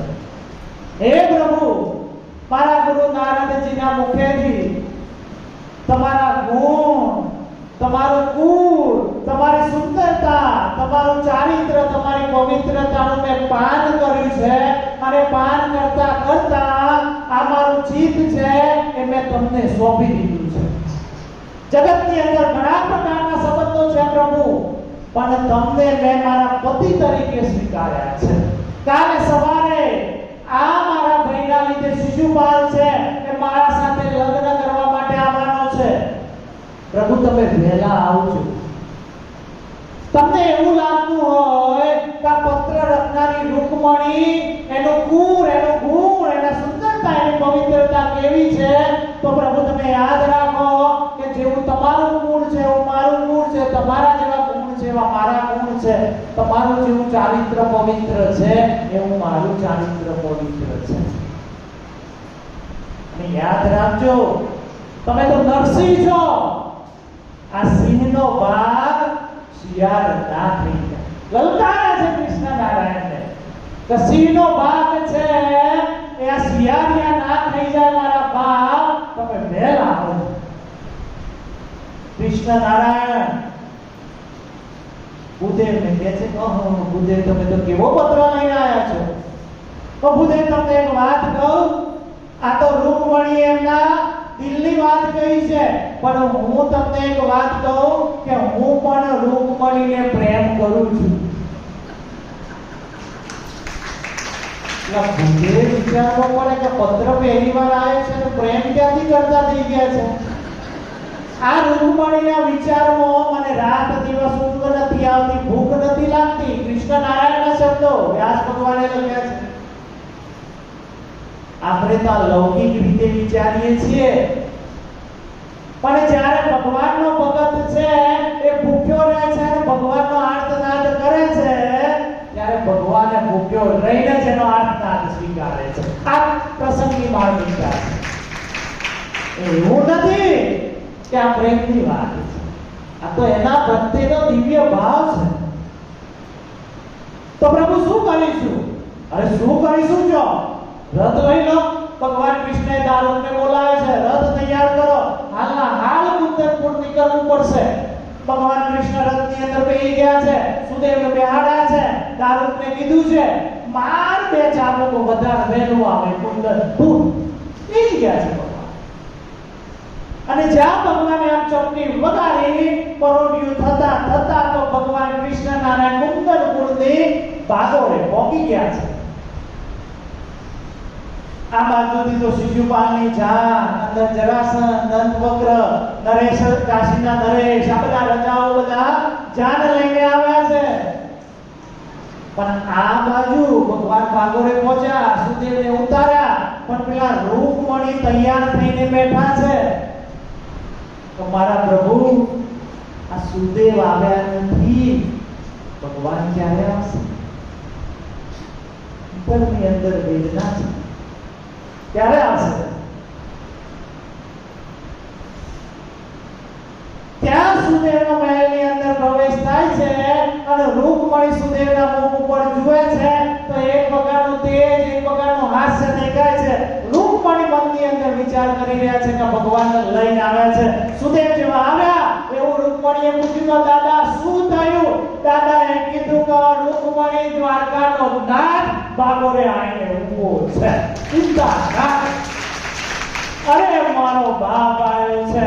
એ રૂકમણી હતા, એમને કરવું શું? આ દાદાનો, આ ભૂદેવનો આભાર કઈ રીતના માનવો? હાથમાં કઈ હસવું નહીં, પણ ઘરાની અંદર 9 લખો હાર પહેર્યો તો એ 9 લખા હારની રૂકમણીના મનની અંદર કોઈ પણ ભાવ નતો, કોઈ પણ કિંમત નથી. હાર ઉતાર્યો અને ભૂદેવના હાથમાં આપ્યો. ભૂદેવની દીકરી ઊભી રહે. હારની મારી કોઈ જરૂરિયાત નથી, અને હારની જરૂરિયાત હોય તો તારા બાપ અને તારી માએ મારું મોઢું ને તારી ધન સંપત્તિ એમ કીધું તું જેટલું મગાય એટલું માગી લે, પણ મારે એની જરૂરિયાત નથી. શું મૂકે છે? રૂવાડા ઉભા કરી દેવા. આ રૂકમણી, તું અત્યારે પરિસ્થિતિમાં નાજુક હતી, તારે કૃષ્ણ નારાયણની જરૂર હતી, અને હું ત્યાં ભગવાનને બોલાવવા ગયો છું અને ભગવાનને લઈને આવ્યો છું. મારા બાપ, અંતકાળમાં જ્યારે હું ડચકા લેતો હોય એ વખતે તું કૃષ્ણ નારાયણને લઈ અને મારો હાથ છે કૃષ્ણના હાથમાં આપી દે. આ માનવિકતા છે બાળકો. પૈસાની મારે જરૂરિયાત નથી, મારો હાથ કૃષ્ણ નારાયણના હાથમાં. એટલે પામી ગયા છે રૂકમણી કા ભૂદેવ કેવી સ્થિતિમાં છે. પરતરમાં કહી રાખ્યું છે કે અમારા કુળનો રિવાજ છે કે જ્યારે પણ કોઈ કન્યા પરણવાની હોય ત્યારે અમારા કુળદેવી માં અંબાની પૂજા કરવાની હોય છે, અને માં અંબાની પૂજા કરવાના સમય જ્યારે હું નીકળું ત્યારે તમે મારું અપહરણ કરી દે. સીધું કૃષ્ણને કહી દીધું છે તો મને ઉઠાઈ લે. આ બાજુ કૃષ્ણ બાગોરે આવ્યા છે. ભીષ્મક રાજાને સમાચાર મળ્યા છે કે દ્વારકાધીશ આવ્યા છે. ભીષ્મક રાજા અને એમના પત્ની ભગવાનની આગતા સ્વાગતા વધામણા કરવા માટે ત્યાં આવે છે, અને આગતા સ્વાગતા વધામણા કરી ભલે પધાર્યા કૃષ્ણ નારાયણ, પધારો મારા રાજમાં.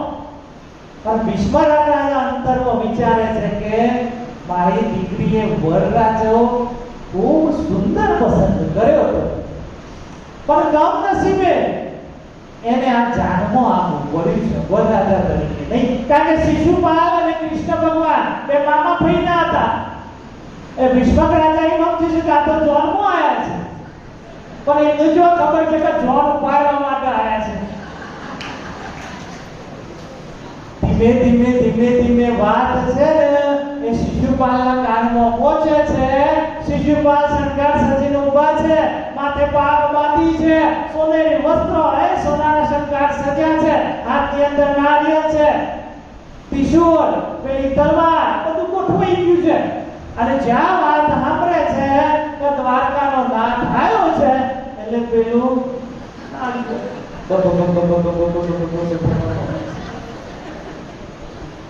આ બબો થવા પડ્યું. એટલે બાજુમાં જે અનવર હતો એથી શું થાય છે? બબો થાય છે. પણ આ બબો થાય છે આનું જરાસંધને બોલાવો. જરાસંધ ત્યાં આવ્યો. બાહુબલી હતો જરાસંધ. એટલે જરાસંધે કીધું આ બબો પેલા બંધ કર. પેલો કે બંધ થાય એવું તો સદ નહીં. કેમ? અરે પેલો દ્વારકાનો નાથ આવ્યો છે કૃષ્ણ કનૈયો, ચિંતા હું કામ કરે છે? અરે એ મારો ભાઈનો દીકરો છે, હું ઓળખું છું, એ નેટવર્કથી ચોર છે, એની નિયત ચોરી કરવાની છે. અને માનો ના માનો સમયે રૂકમણીનું ચોરવા જાય છે. વિચારો તો ખરા શિશુપાલ. જરાસંઘ કે તું પેલા ભબ બંધ કર, આ નારિયેળ હરખું પકડ અને ખબરદાર થઈ જા. આ તારા કઈ લાડવા ખાવા નહીં આવે, કોઈની તાકાત છે એ બધા નારિયેળ ગોવાળિયા બધા આવો, કોઈની તાકાત છે તો તારી રૂકમણી લઈ જા. રૂકમણી તારા જોડે પરણશે અને યાદ રાખજે ઘેર આવેલે દૂધ પાક ખવડાવજે પાછો. બધું નક્કી કરી દીધું. પણ આ બાજુ જરાસંઘે પૂછ્યું કે રૂકમી વ્યવસ્થા શું છે? વ્યવસ્થાની તો ચિંતા ના કરો. રૂકમણી છે એ દરબારમાંથી દીકરીને અંબામાના દર્શન કરવા માટે જશે. ત્યાં પહેલા એની સખીઓ, એની દાસીઓ જે બધી છે એનો પહેરો છે, એના ફરતે મારા અંગત સૈનિકો છે અને એના ફરતે આખું મોટું સૈન્ય છે. ચિંતા ના કરો. એક અક્ષરની સેના રૂકમણી પાછળ લગાવી છે અને રૂકમણી જ્યાં સોરે શંકાર સજીને મા લક્ષ્મીનો અવતાર. વ્યાસ ભગવાન કહે છે કે રૂકમણીએ લટ કાઢી છે અને ઘૂંઘટ ઓઢી અને નગરમાંથી નીકળ્યા છે. આ દેશના રાજાઓ આ રૂકમણીનું રૂપ કેવું છે એ કામ ભાવથી જોવા માટે ત્યાં આવ્યા છે. એમની ભીડ જામી છે પણ રૂકમણી તો સૌથી વચ્ચે છે. અને એમ કરતા કરતા માં અંબાના દર્શન કરવા માટે જાય છે. જ્યાં માં અંબાના ચરણમાં પડી અને માને ફૂલહાર ધરાવે છે અને ચરણમાં વંદના કરે છે. હે જગજનની, હે જગદંબા, માત ભવાની તું શરણે લે. અને જે હાર અંબાને ધરાવ્યો હતો એ ભગવતીનો હાર રૂકમણી અંબાને પાછો ધરાવે. રૂકમણીને હાર મળ્યો એટલે રૂકમણી તો સમજી ગયા કે માતાજી નીકળ્યા છે. માતાજીએ પ્રગટ થઈને કીધું છે કે રૂકમણી તું ચિંતા શું કામ કરે છે? તું તો લક્ષ્મી છે અને અનંત કાળથી તું નારાયણને વરેલી છે. એટલે લક્ષ્મી નારાયણના વચ્ચે કોઈને આવવાની સામર્થ્ય નથી. અને આવું જ્યાં જગદંબાએ કીધું એટલે અંદરની અંદર ખરાબ થઈ. દર્શન કરીને બહાર નીકળ્યા છે અને બહાર નીકળ્યા એટલે હું કૃષ્ણને શોધવા ગયા. એટલે બહાર નીકળ્યા અને પોતાની લટ હતી એને સરખી કરવાને બાણે રૂકમણીએ પોતાનો ઘૂંઘટ ઊંચો કર્યો છે અને આમ કરીને દ્રષ્ટિ કરે છે. એક અક્ષરની છેના મોટા મોટા રાજાઓ આ રૂકમણીનું રૂપ જોવા માટે ઊભા હતા. ત્યાં આગળ સોનાના રથ ઉપર બિરાજેલો એક દ્વારકાધીશ ઊભો છે અને એના ઉપર રૂકમણીની દ્રષ્ટિ પડી છે. અને જ્યાં દ્રષ્ટિ એમના ઉપર પડી ત્યાં કૃષ્ણ નારાયણની દ્રષ્ટિ રૂકમણી ઉપર પડી છે અને રૂકમણી વચ્ચેથી ચાલે છે. પણ રૂકમણીએ જ્યાં ઘૂંઘટ ખોલે છે ત્યારે કામ ભાવથી જે જોવા માટે આવ્યા હતા બધાની આંખોની દ્રષ્ટિ છે જતી રહી છે. બધા બેભાન થઈ ગયા છે, કોઈ નીચે પડી ગયા છે, કોઈ દૂર ચાટતા થઈ ગયા છે. બધી આખી સેના આખી વેર વિખેર ભાગમ દોડ આ બધું થવા માંડ્યું. એટલે ભગવાન કૃષ્ણએ કીધું કે તારું રથ કાઢવા કે માં જગદંબાના મંદિર. તારું કે છે પ્રભુ પહેણવાનું તો શિશુપાલ બધા આ બાજુ છે, તમે આ બાજુ. અરે આપણું કામ એ બાજુ છે, આ બાજુ નથી. હાલવા દે.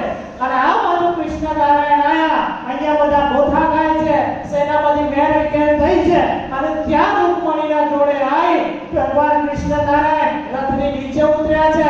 રૂકમણીને પોતાની માથમાં લીધા છે અને રથની અંદર બેહી ગયા છે અને રથ લઈને નીકળી ગયા છે. અને ત્યાં પેલા બધા જે નીચે પડેલા હતા પેલા સૈનિકો હતા કે હા શું દોડી જાય છે એ તો બધા ખુશ થઈ ગયા. પણ પેલા બધા હરબર કરતા ઊભા થયા અને એમને જોયું કે આ રૂકમણીને તો અપહરણ થઈ ગયું છે. વાત પહોંચી શિશુપાલ ભાઈ.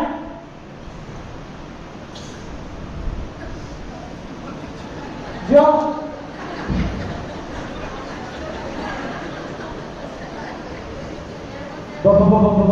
ઘડી ચાલુ છે. હાથમાં આવેલો ઘરવાળો જો જરાસંઘ બોલાયો.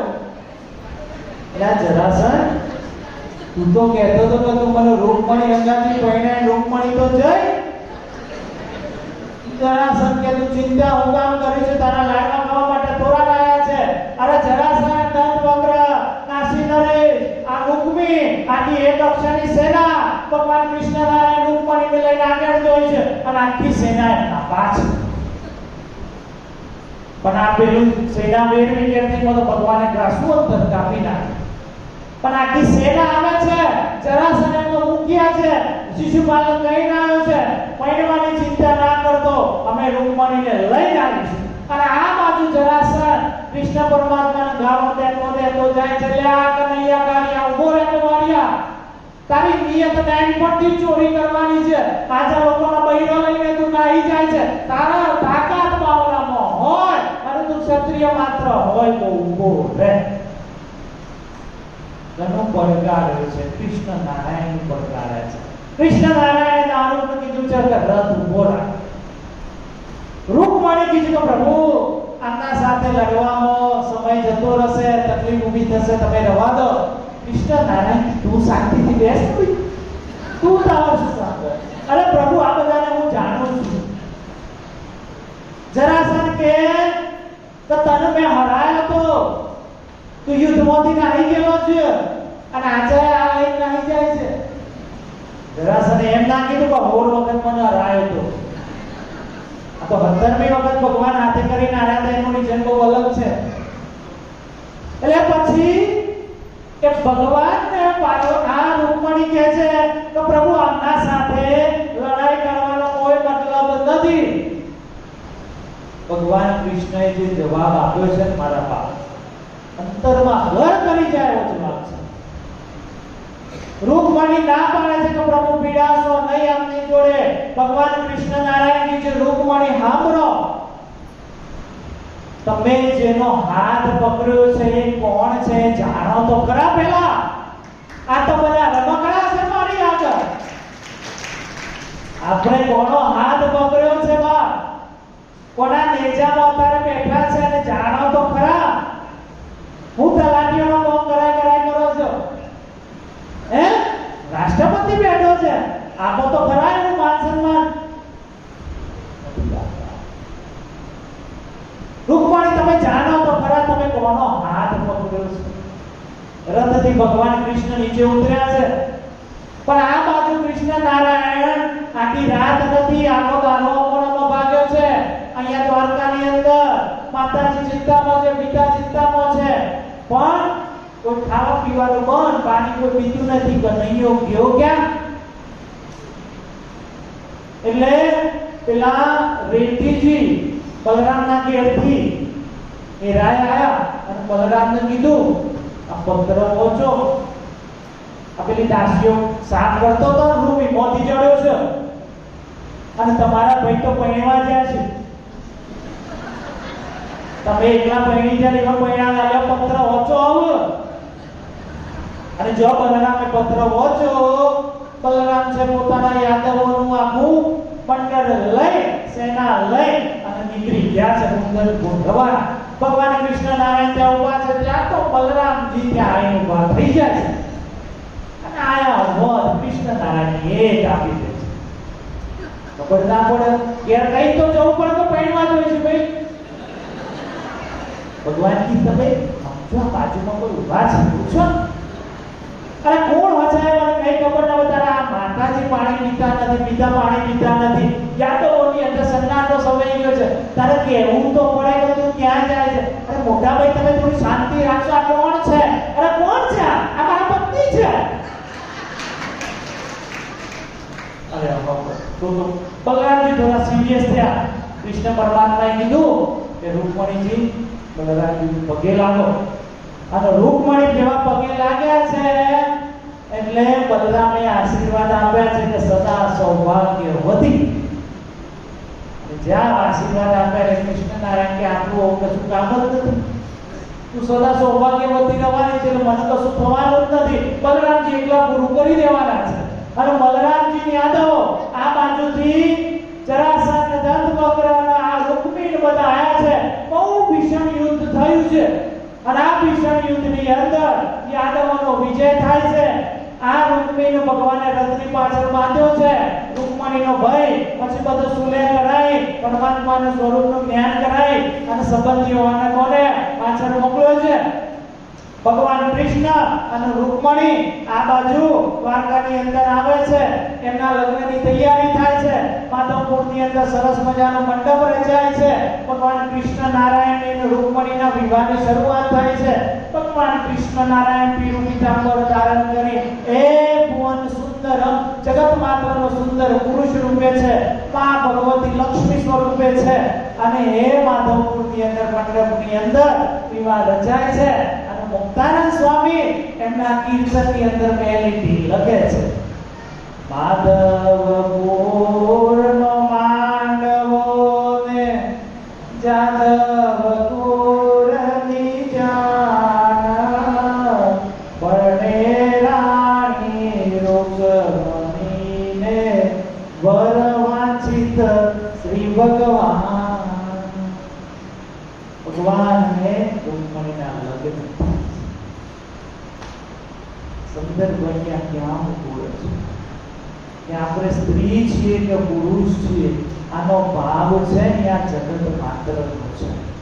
આ અંતરમાંથી જ્યારે આત્મા ઉડી ગયો એ ના તો સ્ત્રી છે ના તો પુરુષ છે અને એ જીવાત્મા સ્વરૂપે આપણે છીએ અને એ જીવાત્માના લગ્ન આ ભગવત તત્વ સાથે આપણે કરાવવાના છે.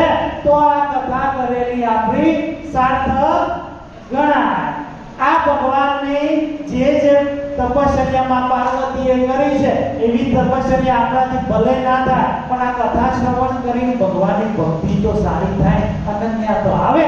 એવી ભક્તિને એવી ભગવાનની શરણાગતિ સ્વીકારી અને ભગવાનને સતત ભક્તિમય ભાવથી ભજતા રહીએ એવી ભગવાનના ચરણોમાં આજના દિવસે પ્રાર્થના. બોલો શ્રી નીલકંઠ મહારાજ, શ્રી કૃષ્ણ કનૈયા.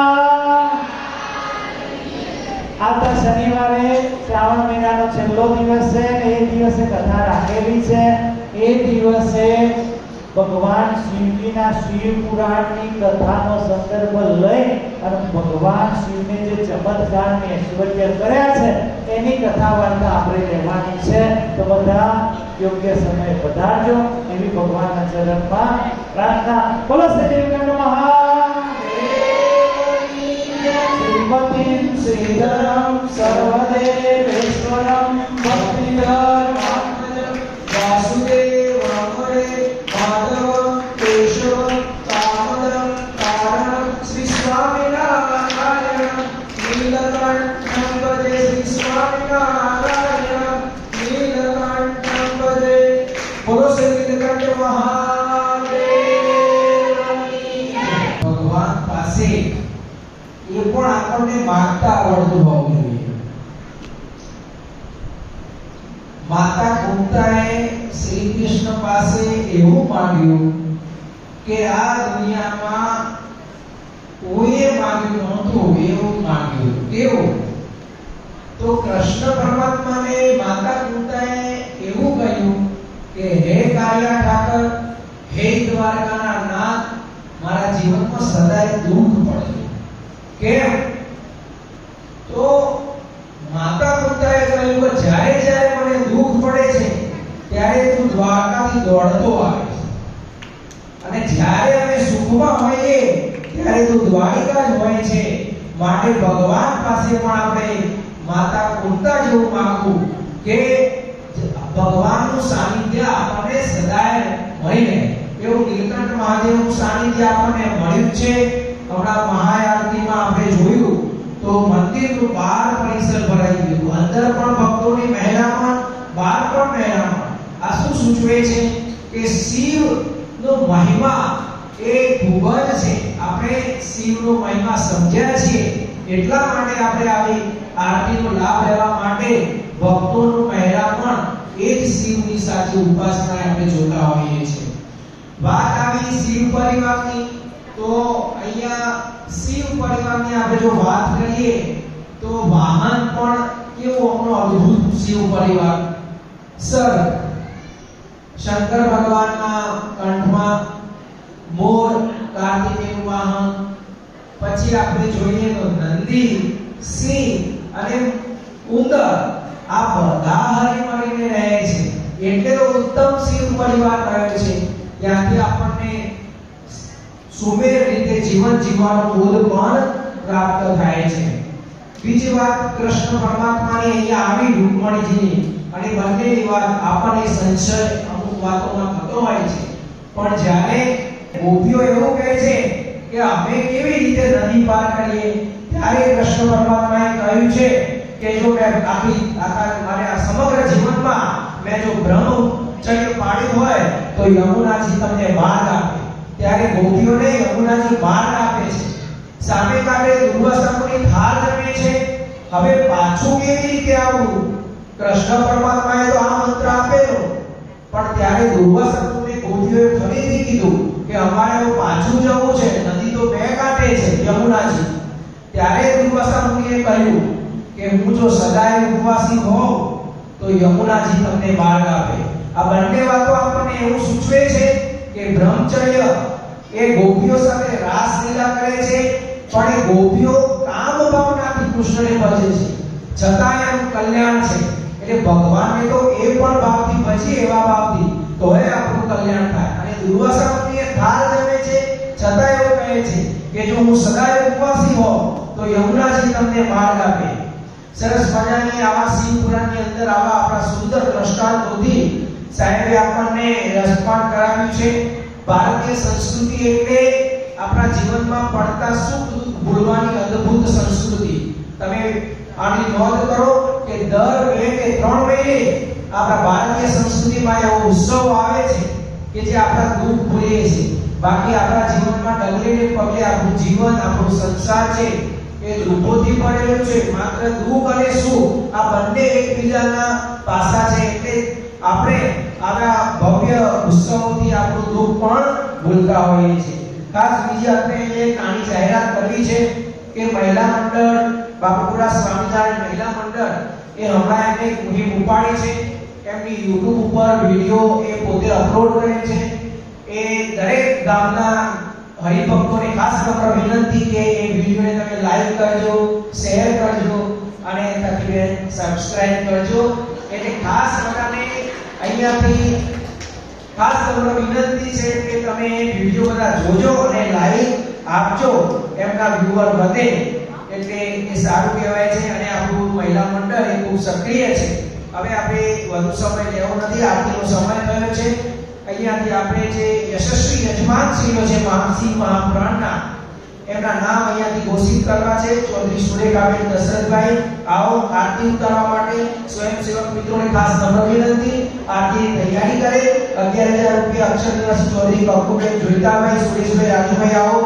ચૌધરી લવજીભાઈ હાજીભાઈ,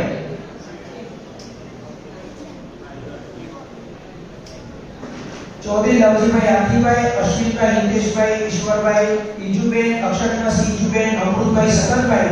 અમૃતભાઈ આવો પધારો આરતી ઉતારવા માટે. અક્ષર નિવાસી બાબાભાઈ ચેલાભાઈ, હસ્તે નીતિનભાઈ યુએસએ. પરિવારજનોમાંથી કોઈ ઉપસ્થિત હોય અહીંયા તો આરતી ઉતારવા માટે સત્વરે આવે. અક્ષર નિવાસી દાયાભાઈ રેવાભાઈ, એડી ચૌધરી યુએસએ. ચૌધરી અમૃતભાઈ વેલાભાઈ, અક્ષર નિવાસી ગોવિંદભાઈ રામાભાઈ, અર્બુદા ગ્રુપ રાકેશભાઈ, સ્વામિનારાયણ મહિલા મંડળ, ગણનાદેવ યોગ મંડળ, શિવ શક્તિ રાસ મંડળ.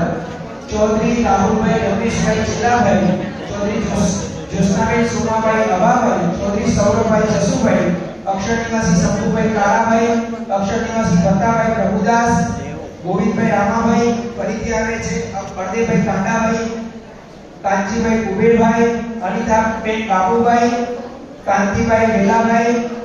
આવો બાબુભાઈ આરતી ઉતારવા માટે આવો. ખાસ જો કાનાભાઈ બેચરભાઈ ઉપસ્થિત હોય અથવા એમના પરિવારજનોમાંથી કોઈ ઉપસ્થિત હોય તો આરતી ઉતારવા માટે પધારો.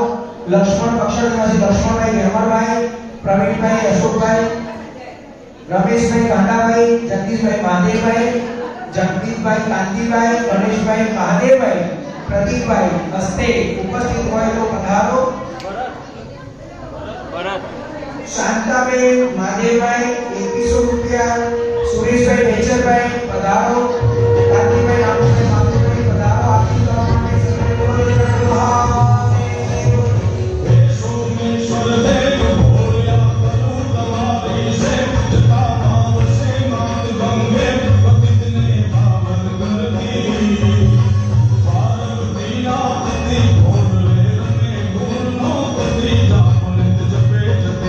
सती आरती रोज उतरती, आरती रोज उतरती।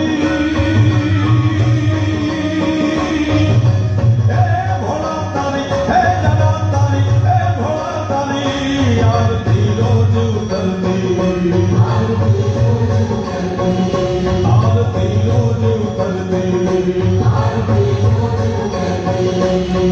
हे काल तड़ा छोकाल कंठ माधुरी रया कंगाल, अंग पर रमे विखंडर व्याल, फणीधर मणियल काला, करल धरल नीलकंठ तूड़ा भांग तप्त याकन, निशाचर भूत प्रेत नाचन, भयंकर बुरी लकाला, आरती रोज उतरती।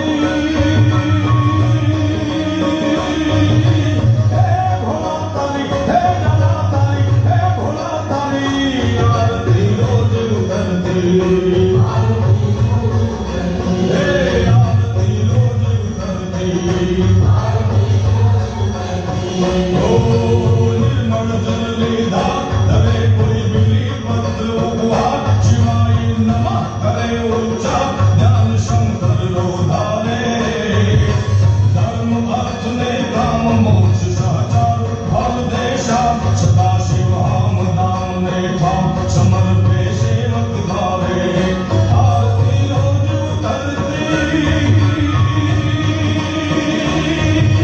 हे भोला तारी, हे जगा तारी, हे भोला तारी, आरती रोज उतरती, आरती रोज उतरती।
બોલો શ્રી નીલકંઠ મહાદેવની જય.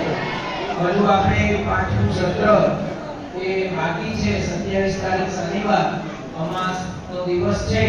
હજુ આપણે કથાનો એક શનિવાર છે. બહેનો પ્રસાદ લઈ રહ્યા હોય તો વ્યવસ્થાના ભાગરૂપે ભાઈઓ બેસે. સૌપ્રથમ બહેનો જશે, પછી ભાઈઓ એ મંદિર પરિસર છોડશે.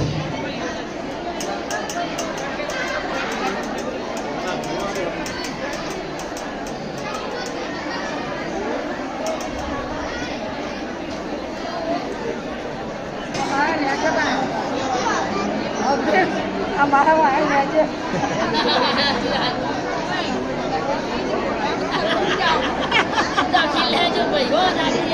પેલું બોલો તો ખરા. હા બોલો